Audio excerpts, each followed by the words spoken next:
So I'm Darlington Akogo. I'm the founder and CEO of MINOHEALTH AI Labs. And then today I did a session that was titled AGI for Health. So building the world's first AI doctor. And the whole point here is that we can now build AI systems that will essentially do almost everything that happens in the hospital. So I went into details about what this AI system can already do and then how we are leveraging it in Africa. Yes. Okay, so right now we are having in Africa, the rate of AI adoption is still low, it's quite low. And in Kenya, East Africa, we are ranked on readiness to adopt AI, we are at number 5. And we can understand that in Africa, Kenya is one of the top countries in terms of technological advancement. Yeah. How can other African countries adapt this new technology? Yeah, the first part is actually realizing why we need the technology. We don't need AI because, it's a fancy new thing and everyone is getting AI. If we understand the magnitude of the problems we have in our various African countries, and we understand that, before the very current stage of AI, we didn't have that many options to solve this problem. So you're talking about challenges in healthcare, challenges in agriculture. Technology before now couldn't have given us the opportunity to do what we are doing now. So the issue might be that African countries do not fully recognize the value of AI, or they don't realize that the magnitude of problem we have, business as usual wouldn't solve it. So that should be the lesson. The lesson is to recognize how this can help you leapfrog. Once you do that, then you can start looking at within your country, which key areas do you want to start with?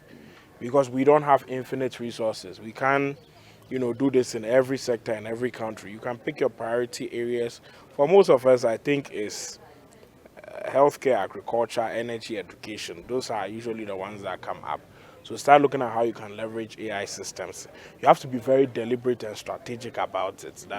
So come up with a national AI strategy. We've worked on even continental AI strategy with the African Union.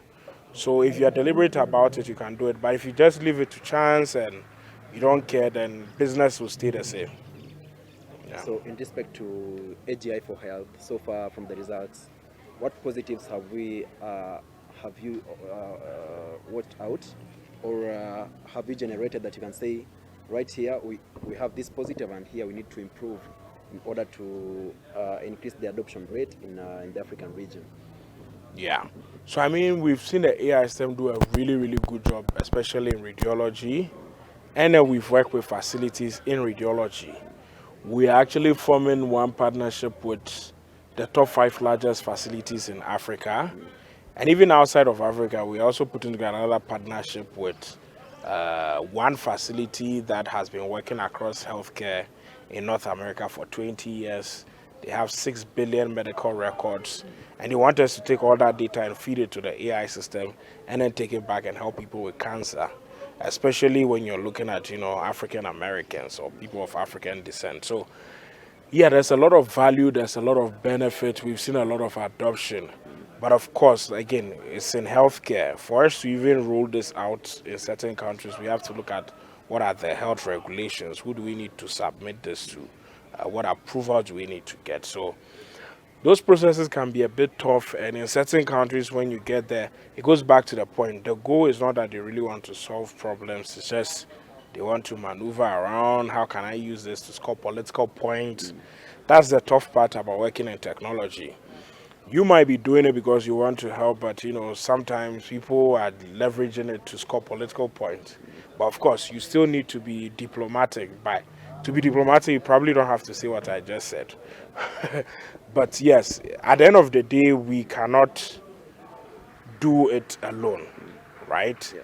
If we, the engineers, build these AI solutions and we don't work with the government, if we don't work with existing hospitals, existing stakeholders, nothing changes. And so that's one of the things I also feel like technologists, engineers don't know how to do, to work with the existing systems. So yeah, we've done that. We're in the process. We are forming partnerships with different African countries. We'll keep doing it at an even much faster rate. Yes. And are these systems open to only medical practitioners or even individuals? Yeah, so the new system we built, the AGI for Health, when we release it, which will be just a matter of months at this point, the old version we release, we discourage people from using it. It was meant to be used by people within the clinical pipeline. But this new version, we've done it in a way that even general public can also use it.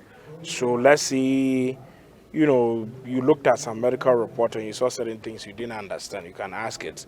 Or there are certain symptoms, you can ask the model, I'm feeling headache, but I'm also sneezing, and I have a sore throat. What do you think it could be? It will tell, oh, based on this and this, it could be this number of things, but take all of this and take it to your doctor and see what they have to say. At the end of the day, it's still a doctor having a final say, but the AI system can help you.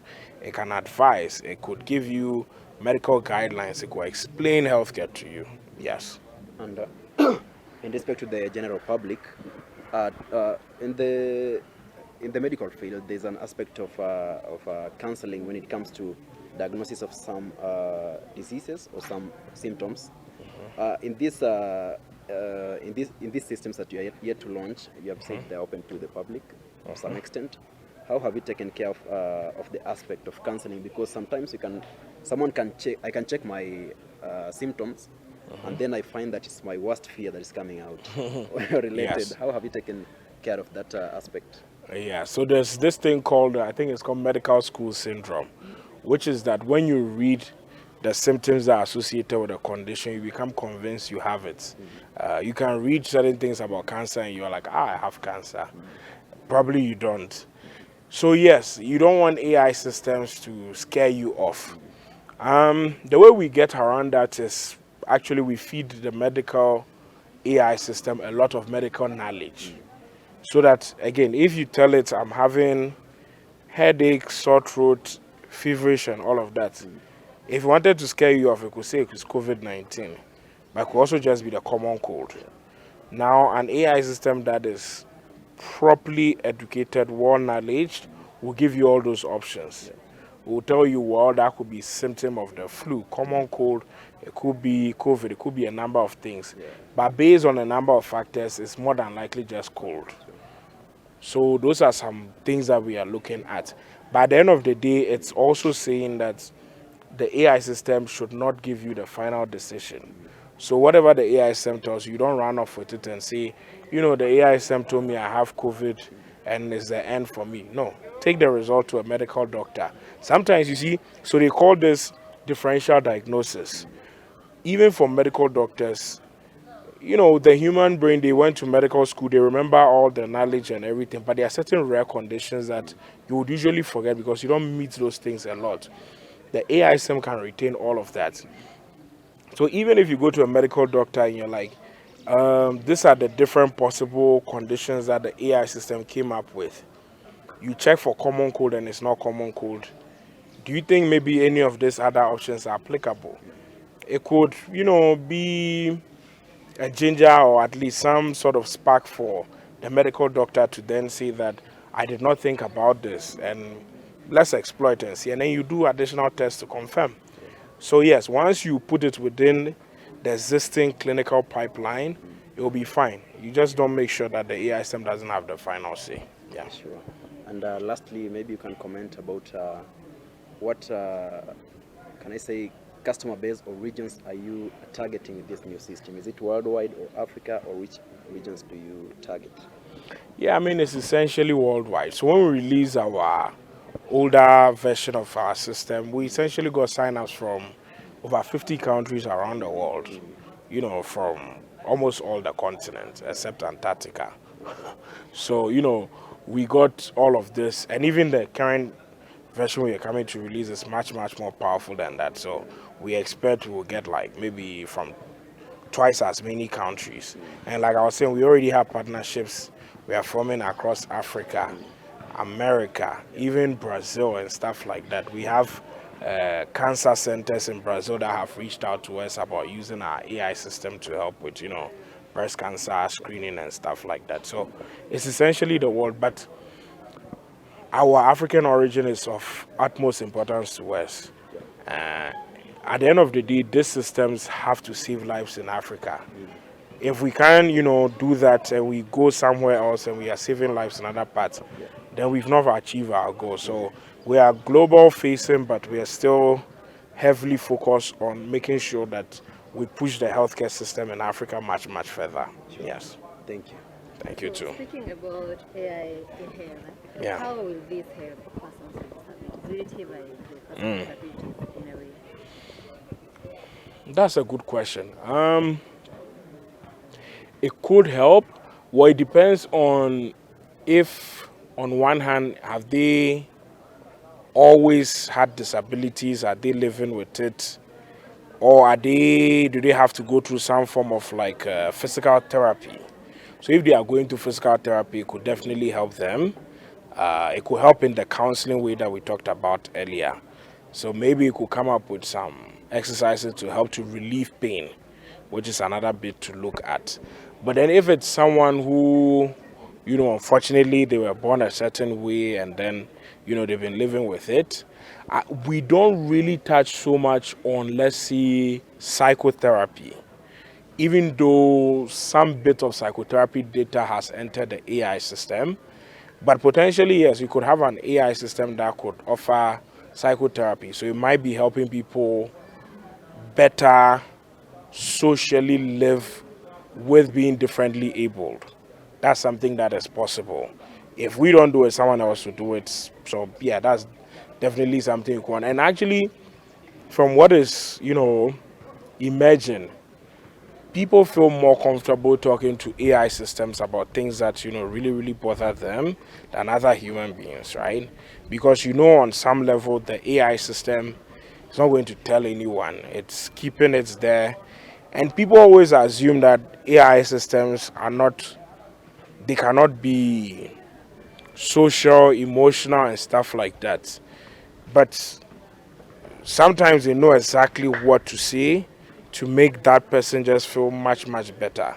So I can see it definitely helping. People around the world have been already using it for therapy. So it definitely could help people that are differently abled.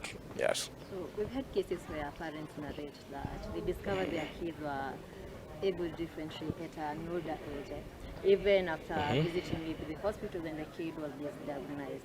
Will AI maybe come to help where parents will be able to discover that these kids, they are living with disabilities at a tender age? Will it rule out the misdiagnosis that we've been having? Potentially, yes. Potentially, yes. Because so when we did our studies, we realized that not in every scenario, but in a lot of scenarios, AI systems can reduce misdiagnosis, especially when you're combining them with medical doctors, right? So what the medical doctor might miss, the AI system might get. What the AI system might miss, the medical doctor might get. So definitely will help, reduce misdiagnosis. That's one of the key areas here. Yeah. Thank you too. Yeah.